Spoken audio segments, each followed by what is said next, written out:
Hey everybody, it's JJ and welcome back to the channel. I am very excited to be here. I have taken about a week off, partly because I had a lot going on. When you have kids and they're in back to school and things like that, there's just a lot of things that happen right at the same time.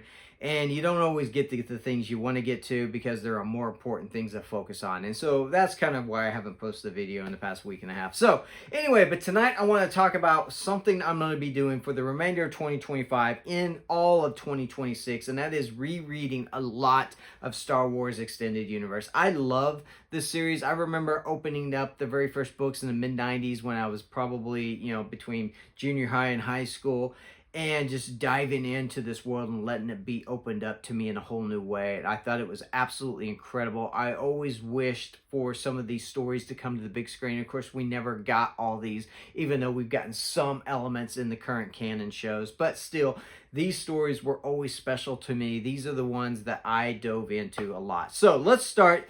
Obviously, the most important spot to start if you're diving into Star Wars Extended Universe for the very first time and you're like, JJ, I don't know where to start. Well, there's different jumping off points, and I think that's important to find out where these jumping in points are at. First one, I highly recommend Heir to the Empire, Dark Force Rising, and of course, The Last Command. This is the Thrawn Trilogy by Timothy Zahn. This is a quintessential. This is something that is must read in the Star Wars Extended Universe. This takes place just a few years after Return of the Jedi. Thrawn has taken command, and this is just incredible storytelling. We get some of the most unique characters in all of Star Wars lore within these, and I absolutely love it. These are the books that have made me fall in love with Star Wars even more. I remember the first Star Wars movie I saw was in the mid-'80s when I went to see Return of the Jedi. I was probably like 7 or 8 years old, and I remember seeing it for the very first time, and from there I was always a Star Wars fan. I had the Darth Vader helmet that could keep all the action figures and all that stuff, and of course my mom threw it away and as I got older, but that's a different story for a different time. But anyway, this is a great spot. Heir to the Empire is a great place to jump in and just get familiar with the Star Wars EU. Next, let's go all the way back to about 3,000, 4,000 years before A New Hope, and that, of course, is the Old Republic era. Now, this is kind of controversial. Not everybody enjoys these books, and I understand why, but I enjoy a lot of them. Let's start with Revan, who is, and I don't ever know if I say that right, Revan, who, I don't know, potato. But anyway, I would highly recommend starting with this one. This is a good little 4-book series. There's 4 books in this series in the Old Republic era, and what I enjoy about this is it just kind of gives a different level of what's going on with the Jedi and the Sith and all those things like that. I would also recommend Darth Bane, Path to Destruction. I don't have the book with me, and that is a total fail. But Darth Bane, Path to Destruction is, I think, one of the most important stories as far as the Sith are concerned. And I think reading that trilogy is really important to books later on. So I start there. Path of Destruction by Darth Bane, or Darth Bane, Path of Destruction. Next up, I would jump towards the Rise of the Sith era, and I would start with Cloak of Deception by James Luceno. James wrote a lot of books in the Star Wars Extended Universe, and this one is no exception. This is one of those that really is starting to bring to light the sort of the corruption and the bureaucracy and the politics and everything that's happening behind the scenes that we don't always get to see in the Phantom Menace and other stories. But this one right here is really good.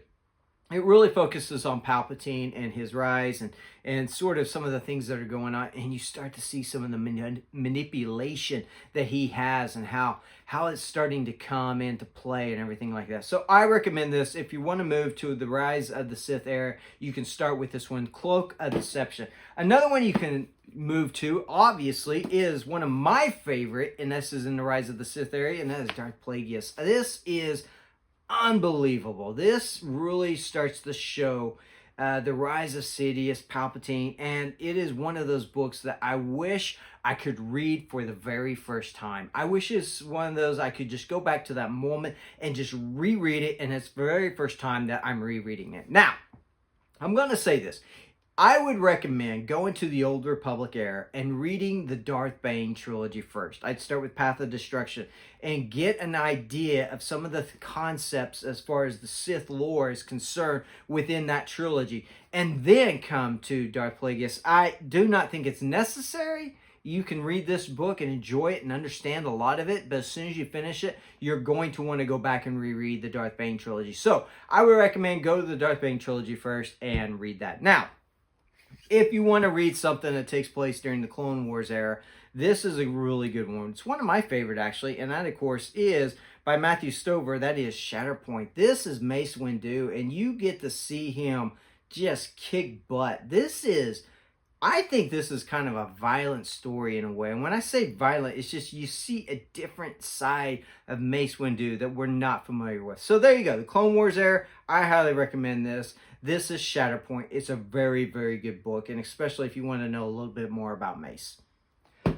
Okay, so the next era is obviously Reign of the Empire. Takes place right after Episode 3, and this is sort of where the Empire is beginning to really take and sink its roots into society, and there's not a lot you can do. One of my all-time favorite stories in this era is also one of my favorite novels in all of the Star Wars extended universe, and that is by John Jackson Miller, and that, of course, is Kenobi. This book, I need to do a separate review on this one, but if you're interested in just a jumping off point as far as the Reign of the Empire, this is a great book. You really get to see this Jedi Master, this former general, really just sort of struggle and just kind of see, it's like a dusty Western or something like that. It's so good. It's such a unique way of telling this story.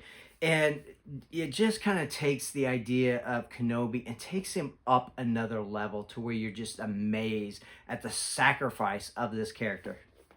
Anyway, I'll be doing a separate review on this one, but this is a great jumping off point if you want to read in the Reign of the Empire era. Now, the next one, of course, in the Reign of the Empire era, I say, this is my opinion. A lot of people may disagree with this. You could also say this is in the Rebellion era, and of course, that is the start of the Han Solo trilogy, and that is the Paradise Snare. I think this is a great spot to jump in. It really is one of those stories that you really start to get the idea of who the Han Solo is and start to enjoy him. Not that we didn't already enjoy him, but this is a great place to start if you just want to jump in. You can read the Han Solo trilogy. The entire trilogy is great, and I need to do a review on each one of these books within the trilogy, but this is another one. Now, one that takes place in the Rebellion era. So we've had the Old Republic era, we've had the Rise of the Sith era, we've had the Clone Wars era, we've had the Reign of the Empire era. Now let's jump into the Rebellion era. Now, Rebellion era, I'm going to admit, this is one that I have not read a lot in, but I am going to give you a book that takes place right between Empire Strikes Back and right between Return of the Jedi, and it's actually one I'm getting ready to review on the channel because I'm rereading it right now, and that, of course, is Shadows of the Empire. This is a really, really good spot to jump in. It's got Han, it's got Luke, it's got, well, it doesn't have Han because he's frozen in carbonite, but he's there within the story. He's driving the story. It's a part of what they're trying to do. But you got Chewie, you got Lando, you got Luke, you got Leia, you got Vader, you got Palpatine, you got all these incredible characters from 3PO to R2-D2. All of them are in this story. This is a great story. It is probably in my top 5, I think, Shadows in the Empire. And you get a look at the underground world. You get to kind of see some of the things that are going down in the underground world, and this is just an amazing book. I highly recommend it. I am rereading it. I have not read it in probably about, I don't know, 10 years at least, and I'm loving it because there's so much I was like, oh, I forgot that happened. So anyway, Shadows of the Empire, this takes place during the Rebellion era. Now, let's move on to the New Republic era. Now, this is an era that I think there are 2 starting points that you could start. A lot of people disagree with me on that, and that is totally fine, but I'm going to go with Kathy Tyers, and that, of course, is The Truce at Bakura. This is a good book. I think this is a good starting point. It takes place right after Return of the Jedi, and this is one of those books I really think sets up everything that you're going to see later on. So I highly recommend starting here. The next one I think is just like Top Gun and space and Star Wars, and that of course is the X-Wing series, starting with Rogue Squadron. I recommend this. This is a good book. I would recommend you start with X-Wing Squadron and read the first 4 books in that series. All right. And the reason I recommend that is because this is going to set up a lot of things that you're going to see in other books like I, Jedi and things like that. So I recommend reading this because I think that this is important before you jump to the next heir. And that, of course, is the new Jedi heir. And that, of course, starts with Vector Prime. Now, this heir is a little controversial. And this book right here is very controversial for a lot of people.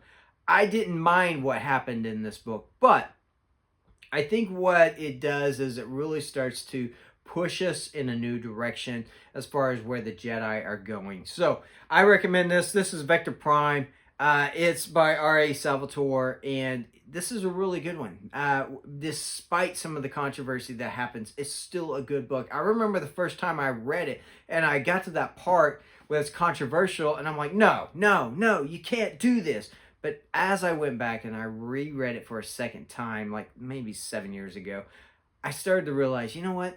That was a good story choice. And I think it was necessary in order to push the story forward. A lot of people will disagree with me on that, and that's okay. So that's some of the ones I recommend. Those are the jumping off places I recommend for if you're starting to get into Star Wars Extended Universe. A lot of people may disagree with me on these, and that's fine. There's no wrong spot to start when it comes to the Star Wars Extended Universe. You just pick a place and just go. But these are my recommendations. I think there are other people who have different recommendations, and that's fine. Check out their channels, check out their videos, and maybe you'll find some places that I didn't cover. Anyway, thank you for tuning in. Don't forget to like, comment, and subscribe, and I'll see you guys in the next video. Later!